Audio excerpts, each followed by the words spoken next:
पिछले वीडियो में हमने वर्गीकरण और उसके बाद सारणियन को पढ़ चुके हैं। उसके बाद नेक्स्ट जो हमारा टॉपिक है वो है सांख्यिकी माध्य। सबसे महत्वपूर्ण टॉपिक है। सांख्यिकी माध्य किसे कहते हैं और ये अनेक एग्जामों में इसके प्रश्न पूछे जाते हैं। सांख्यिकी माध्य प्रत्येक समंक श्रेणी के लगभग मध्य में एक ऐसा मूल्य स्थित होता है, यानी कोई भी समंक यानी आंकड़े हैं, जैसे ये एक बिंदु है, प्रत्येक श्रेणी के समय लगभग मध्य में एक बिंदु और इसके चारों तरफ जो संख्याएं केंद्रित होती है, इसके चारों तरफ जो संख्याएं विद्यमान होती हैं और ये केंद्र के तौर पर बीच में मध्य में विद्यमान होता है और इसके चारों तरफ जो संख्याएं होती हैं इन सबको वो केंद्रित करता है, कंट्रोल करता है, केंद्रित करता है। तो प्रत्येक समंक श्रेणी के लगभग मध्य में ऐसा मूल्य स्थित होता है, यानी जो भी संख्याएं हैं उसके बीच में जो मूल्य होता है, जिसके पास श्रेणी के अधिकांश चर मूल्यों के केंद्रित होने की प्रवृत्ति पाई जाती है, इनके बीच में पाया जाता है, इसे केंद्रीय प्रवृत्ति के माप या माध्य कहते हैं। अब माध्यों के जो प्रकार है, सांख्यिकी माध्यों के प्रकार में 3 प्रकार के माध्य हैं: स्थिति माध्य, गणितीय माध्य और व्यापारिक माध्य। सबसे पहले हम स्थिति माध्य के बारे में, ये 2 प्रकार के, एक तो मध्य का या मध्यिका जिसे एम से व्यक्त करते हैं, बोष्टक या बहुलक जिसे जेड से व्यक्त करते हैं।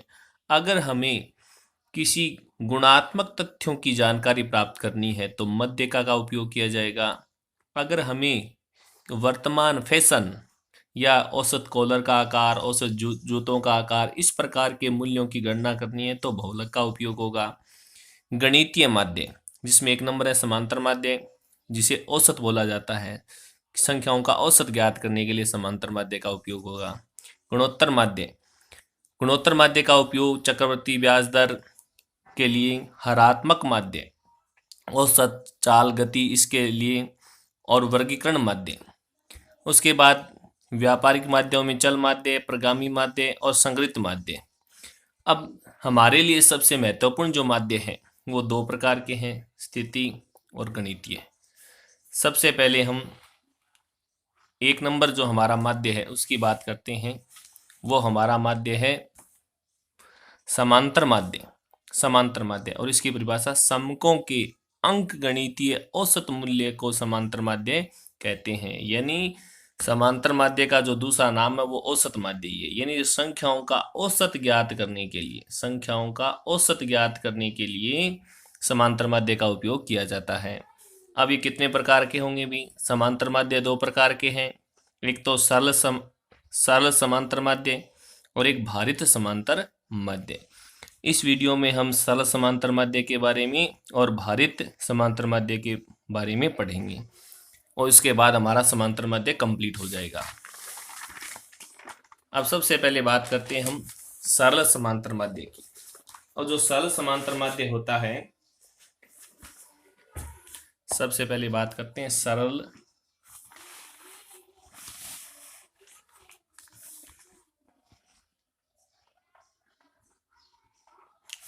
समांतर माध्य।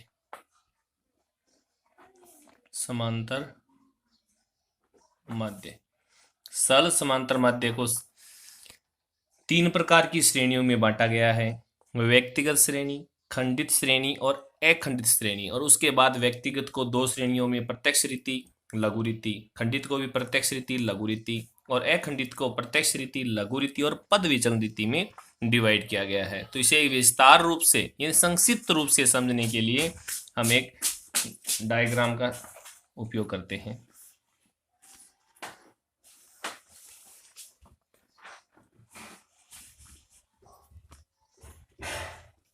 ये माध्य, इसकी जो श्रेणियां हैं समांतर माध्य की, वो 3 श्रेणियां हैं। सबसे पहले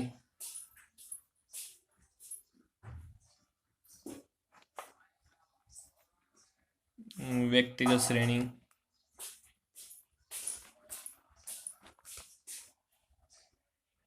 खंडित श्रेणी और अखंडित श्रेणी। ये 3 प्रकार की श्रेणियां हैं। अब तीनों प्रकार की श्रेणियों में 1 नंबर जो इसकी रीति है,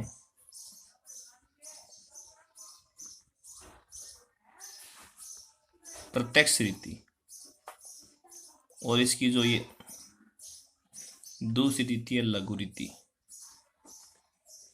लघु रीति, इसमें जो पहली रीति है प्रत्यक्ष रीति, इसकी जो दूसरी रीति है वो है लघु रीति। इसमें जो पहली रीति है वो है प्रत्यक्ष रीति,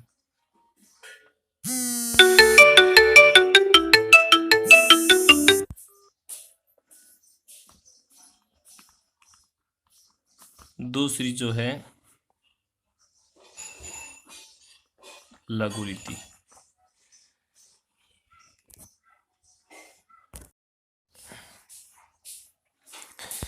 तो अखंडित में भी लघु रीति, और लघु रीति के बाद इसकी जो तीसरी रीति है वो है पद विचलन रीति। पद विचलन रीति, ये इतना सार है समांतर माध्य का। अब सभी में सूत्र लिखते हैं। सबसे पहले प्रत्यक्ष रीति की बात करते हैं। समांतर माध्य, ये इसका साइन होगा, और सिग्मा एक्स बटा एन, सिग्मा एक्स बटे एन। सबसे पहले बात करते हैं कि व्यक्तिगत श्रेणी, खंडित श्रेणी और अखंडित श्रेणी की पहचान किस प्रकार होगी। कैसे पता चलेगा कि ये व्यक्तिगत श्रेणी है, ये खंडित श्रेणी है या अखंडित श्रेणी। अगर क्वेश्चन में सीरियल नंबर 1 2 3 4 5 सीरियल नंबर दिए गए हैं, अगर क्वेश्चन में सीरियल नंबर दिए गए हैं और उसके बाद संख्याएं दी गई है, कोई भी संख्या, तो ये व्यक्तिगत श्रेणी है। सीरियल नंबर को मान्य नहीं करेंगे। या तो प्रश्न में सिंगल संख्या है या सीरियल नंबर दिया है तो ये भी व्यक्तिगत श्रेणी मानी जाएगी। अखंडित, अगर ये संख्या 0 से स्टार्ट हो रही है, 0 से स्टार्ट हो रही है तो इसे x माना जाएगा, और ये जो संख्या है ये आपकी y होगी। ये आपकी y संख्या होगी। इस प्रकार एक ये डबल संख्या हो गई। अगर 2 संख्याएं दी गई है, अगर सिंगल संख्या है व्यक्तिगत श्रेणी, डबल हो गई खंडित, और अखंडित जिसमें वर्ग अंतराल होगा 0 से 10, 10 से 20, 20 से 30, 30 से 40, उसके बाद इसकी बारंबारता 2 7,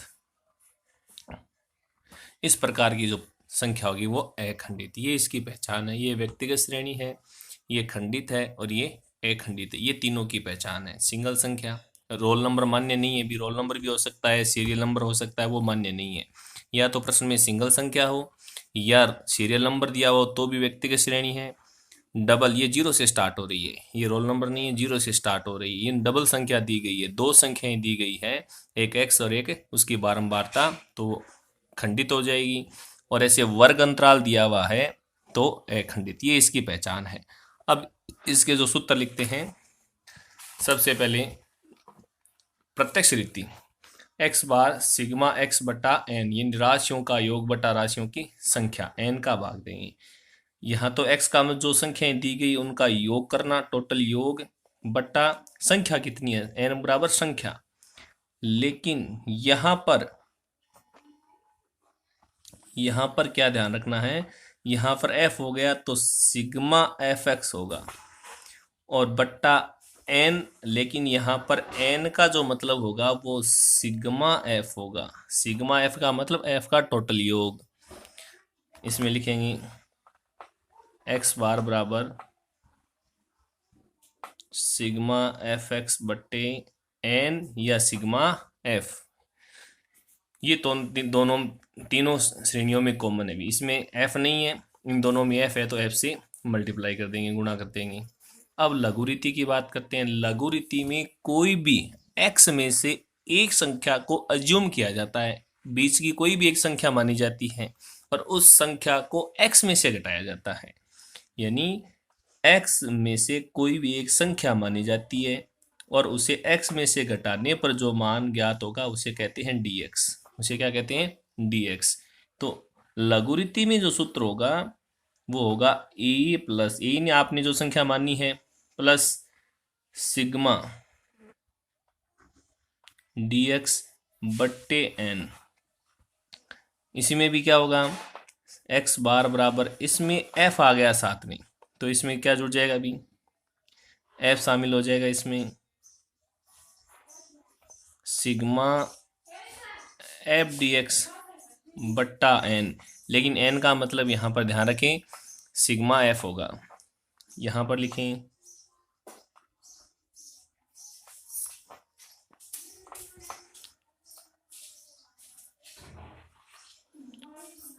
सिग्मा f dx बट्टे n और n का मतलब सिग्मा f। अब पद विचलन रीति जो है, जो इसका सूत्र होगा पद विचलन रीति का, इसका सूत्र होगा x बार बराबर a plus sigma f dx, इस पर डिविएशन होगा भी बट्टा n और n का मतलब ध्यान रखें सिग्मा f होता है इंटू आई। ये तो इसका सूत्र हो जाएगा पद विचलन रीति का। अब ये तो हो गया आपके कंप्लीट जो सूत्र वगैरह है जो भी है। अब थोड़ा सा कंपटीशन के लेवल से जो शॉर्ट बातें पूछी जाती हैं उनके बारे में भी साथ साथ में थोड़ा डिस्कस करेंगे। उसके बाद क्या लिखेंगे? ये तो है समांतर माध्य, जिसको विस्तार से समझेंगे। सबसे पहले व्यक्तिगत श्रेणी, उसके बाद खंडित और उसके बाद अखंडित। अब देखो सबसे पहले क्या करें, सबसे पहले लिखते हैं सामूहिक समांतर माध्य। सामूहिक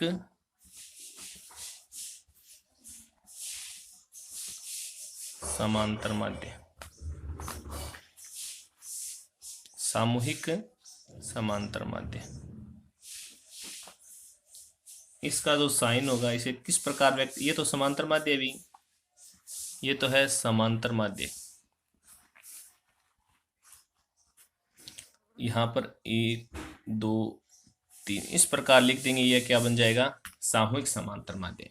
यानी जब एक से अधिक समांतर माध्य और संख्याएं दी गई है तो हम सामूहिक समांतर माध्य ज्ञात करेंगे। जैसे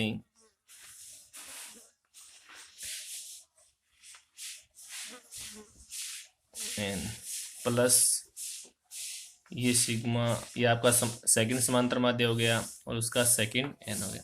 इस प्रकार जितने प्रश्न में समांतर माध्य दिए गए हैं उन सभी का n से गुणा करके प्लस करेंगे बटा जितनी संख्याएं हैं n1 plus n2 plus n3 सबका योग करेंगे। ये होगा सामूहिक समांतर माध्य।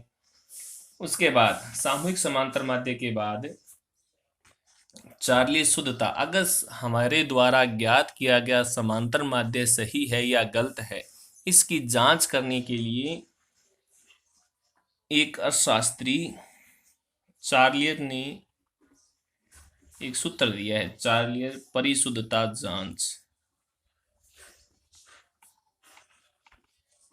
परिशुद्धता जांच, इसमें जो मान रखने पर इसका मान अगर बराबर होगा तो इसका मतलब हमारे द्वारा की गई गणनाएं बिल्कुल सही है। जैसे एक तो हम बात करते हैं लघुरीति की, ये लघुरीति में ज्ञात होगा, और एक ज्ञात होगा आपका पद विचलन रीति।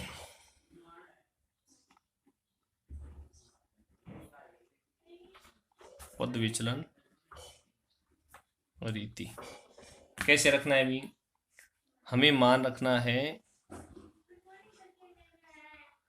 सिग्मा एफ डी एक्स और इसमें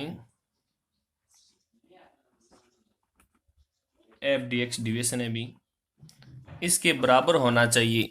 जो मान हम रखेंगे तो इसका मतलब हमारी गणनाएं बिल्कुल सही है। कैसे, कौन सा मान रखें भी? तो इसका सूत्र होगा जोड़ करना है f plus D x plus 1 और उसमें से माइनस करना है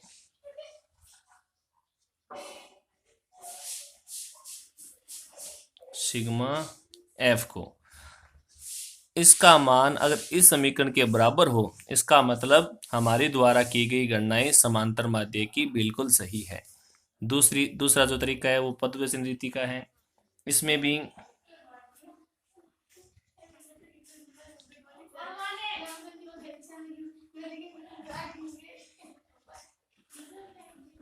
माइनस, अगर पद विचरण रीति से आप प्रश्न को हल कर रहे हैं तो इस समीकरण में रखने पर अगर इन दोनों का मान बराबर है, इसका मतलब हमारी गणनाएं सही है। उसके बाद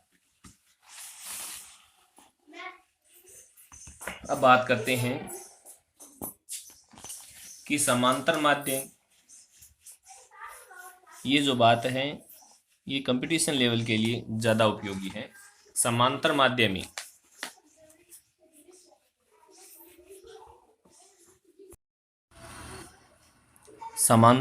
में समान रूप से प्रत्येक संख्या में समान राशि जोड़ने, समान राशि घटाने, समान राशि से गुणा करने और समान राशि से भाग देने से समांतर माध्य पर भी उतना ही प्रभाव पड़ता है।